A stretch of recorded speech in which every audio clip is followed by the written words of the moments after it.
অনুষ্ঠান বাড়িতে চাটনি এত সুস্বাদু হয় কেন তোমরা জানতে চাও? যদি জানতে চাও তাহলে আজকের ভিডিওটা একদম স্কিপ করো না। হাই এভরিওয়ান, নতুন আরেকটি রেসিপি নিয়ে তোমাদের সামনে চলে এলাম। আজকে আমি তোমাদের কাঁচা আমের চাটনি বানিয়ে দেখাবো। তো এর জন্য আমি নিয়েছি 4টে কাঁচা আম। আমগুলো ধুয়ে পরিষ্কার করে খোসা ছাড়িয়ে নিয়েছি। এবার আমি আমগুলো লম্বা করে কেটে নেব। আমগুলো কেটে নিয়েছি। এবার আমি আমগুলো হালকা ভাপিয়ে নেব। কড়াইয়ে পরিমাণ মতো জল দিয়ে আমগুলো দিয়ে দিলাম। দিয়ে দিয়েছি সামান্য নুন। আমগুলো ভাপিয়ে নিয়েছি, গ্যাস অফ করে দিলাম। এবার আমি আমগুলো জল থেকে তুলে একটা প্লেটে নিয়ে নেব। এবার আমি চাটনির মশলা বানিয়ে নেব। তো এর জন্য আমি নিয়েছি 2টো শুকনো লঙ্কা, 1 চামচ 5 ফোড়ন। আর আমাদের কি লাগবে চলো তোমাদের বলে দিই। আমি নিয়েছি গুড়। আমি গুড় আর চিনি দুটো দিয়ে চাটনি বানাবো। নিয়েছি কাজু কিশমিশ। কাজু কিশমিশ ধুয়ে পরিষ্কার করে নিয়েছি। আর আমাদের লাগবে আমসত্ত্বা। কড়াই বসিয়ে দিয়েছি। কড়াই ভালো করে গরম করে নেওয়ার পর দিয়ে দিলাম 5 ফোড়ন আর 2টো শুকনো লঙ্কা। আঁচটা কমিয়ে দিলাম। এবার আমি মশলা ভেজে নেব। মশলা ভেজে ঠান্ডা করে গুঁড়ো করে নেব। খুব বেশি মিহি করে গুঁড়ো করব না, সামান্য একটু গোটা গোটা থাকবে। তো মশলা আমার রেডি হয়ে গেছে। কড়াই বসিয়ে দিয়েছি। দিয়ে দিলাম সামান্য সাদা তেল। তেল খুব বেশি দেওয়ার দরকার নেই, সামান্য দিলেই হবে।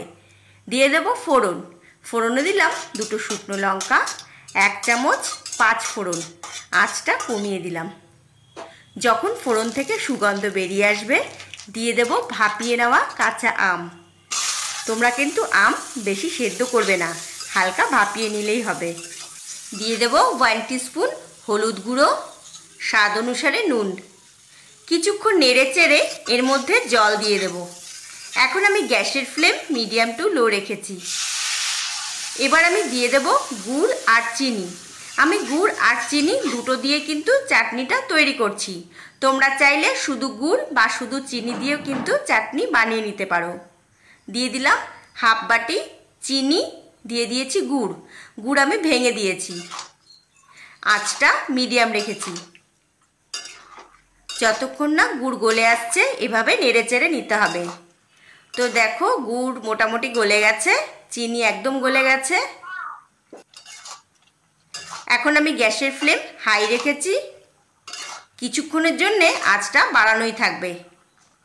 আম একদম সেদ্ধ হয়ে গেছে। এবার আমি দিয়ে দিলাম ধুয়ে নেওয়া কাজু কিশমিশ। দিয়ে দিলাম আমসত্ত্বা।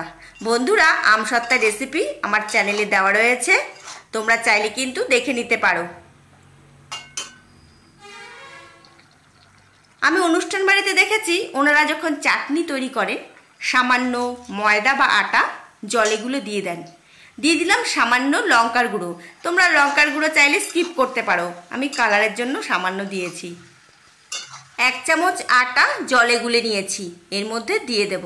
তোমরা চাইলে সামান্য ময়দা গুলে দিতে পারো, আটা বা ময়দা যে কোনো একটা দিলেই হবে। আঁচটা বাড়িয়ে রেখেছি, ভালো করে ফুটিয়ে নিলাম।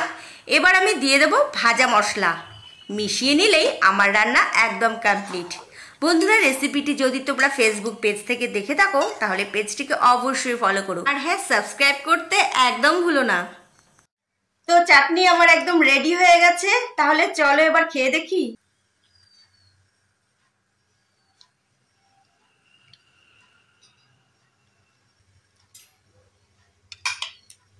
খুব ভালো হয়েছে বন্ধুরা,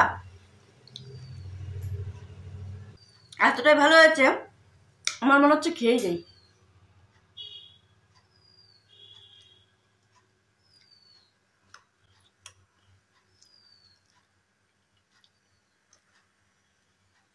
আমি তো খাবোই আবার।